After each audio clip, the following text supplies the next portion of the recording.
सह तो दीर्घकाल निरंतर्य सत्कारा आसेवित दृढ़ भूमि। देवयज्ञ। देवयज्ञ से हम अपना प्रारब्ध कैसे बदलें? बिल्कुल, प्रारब्ध बदलता है, भाग्य बदलता है, जीवन बदलता है, आसपास रहने वाले मित्र संगी साथी बदलते हैं। आपके पास शुभ चिंतकों की एक लंबी कतार लगती है। आपको जीवन अच्छा लगता है। सुबह उठ के भोर बहुत ही सुंदर ताजगी भरी हो जाती है। देव माने हमारे देवता, जैसे जल देवता है, पृथ्वी देवता है, वायु देवता है, अग्नि देवता है, आकाश देवता है। तो देव यज्ञ है अग्निहोत्र। लेकिन अगर हम थोड़ा और इसका विस्तार देखेंगे तो देव यज्ञ माने संगतिकरण।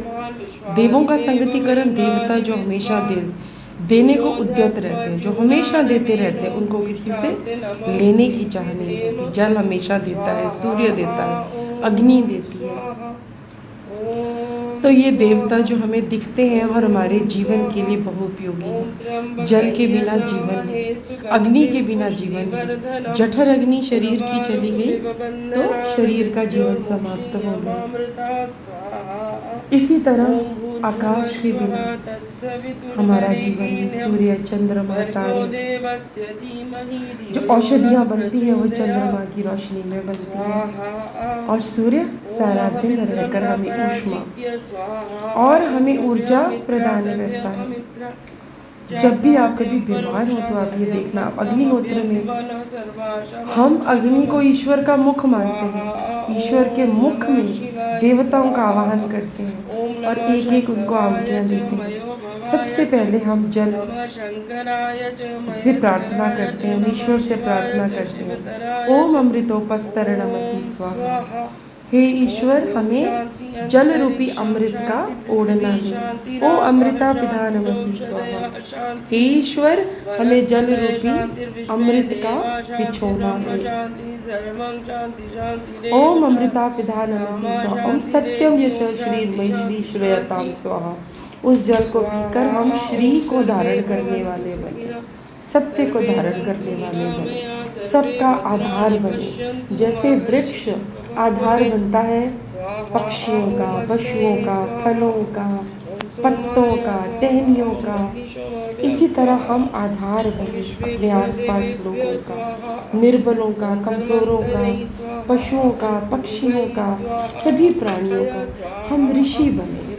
तो हम सुबह उठ के जब पहले जल की, फिर हम करते हैं ओम भूर्भुवः स्वः, ओम भूर्भुवः तत्सवितुर्वरेण्यं पृथ्वी च वरेण्यं तस्यास्ति पृथ्वी देवयजनी पृष्ठे अग्निमन्नादवन्नाध्यायादि।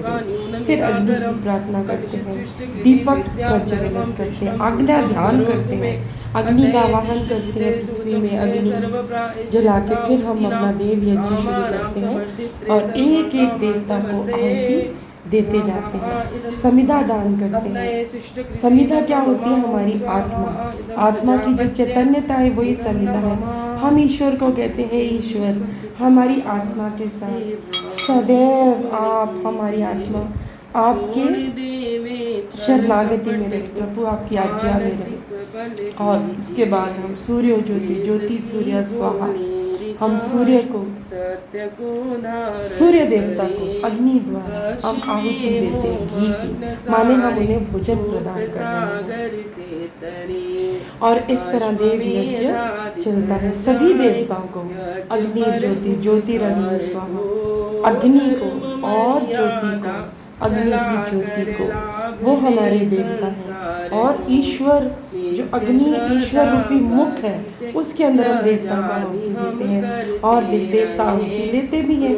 इसमें कोई भी आहुति हम वापस नहीं खा सकते हैं। उसके बाद यज्ञ शेष से हम अपना भोजन प्रसाद बनाते हैं और जल से, जैसे पृथ्वी को घिरा हुआ है चारों तरफ, तीन तरफ जल से, उसी तरह हम भी घिरे हुए। ईश्वर हमारी रक्षा करे। ओम तत्सत, हर प्राणधारी के लिए वायु जल। ओम, हाँ, एक बात और, सर्तु दीर्घ काल निरंतर सत्कारा आसेवित दृढ़ भूमि। ये सूत्र देव यज्ञ के साथ लगाना बहुत आवश्यक है। ये ऋषि पतंजलि का सूत्र है योग दर्शन का। इसमें ऋषि पतंजलि कहते हैं जब हम समाधि के लिए प्रयास करते हैं तो हमें उनमें से वो जो कुछ बताते हैं कि हमें क्या क्या करना चाहिए, प्राणायाम करना चाहिए और भी कई उपाय बताते हैं, अष्टांग योग का पालन करना चाहिए। तो वो ये कहते हैं कि जब भी हम कोई व्रत करें उसको दीर्घ काल लंबे समय तक सत्कारा असेवित हो, उसकी सेवा करें सत्कार सहित, आदर सहित, मन में प्रेम भाव सहित, दृढ़ भूमि, उसकी दृढ़ भूमि बनाएं। तो जब हम देवता को आहुति देते हैं तो ऐसे नहीं, बड़े प्रेम से, जैसे आपने कोई थाली सजा रखी हो और आप अपने नन्हे बालक या नन्हे शिशु को या अपने मित्र को या अपने परिवार के किसी सदस्यगण को भोजन करवा रहे हो, तो वो हमारे देवता हैं। उनको बहुत ही प्रेम से वो जो थाली रखी है उनको धीरे धीरे करके आहुति बहुत ही प्रेम पूर्वक, ऐसे फेंकनी नहीं चाहिए।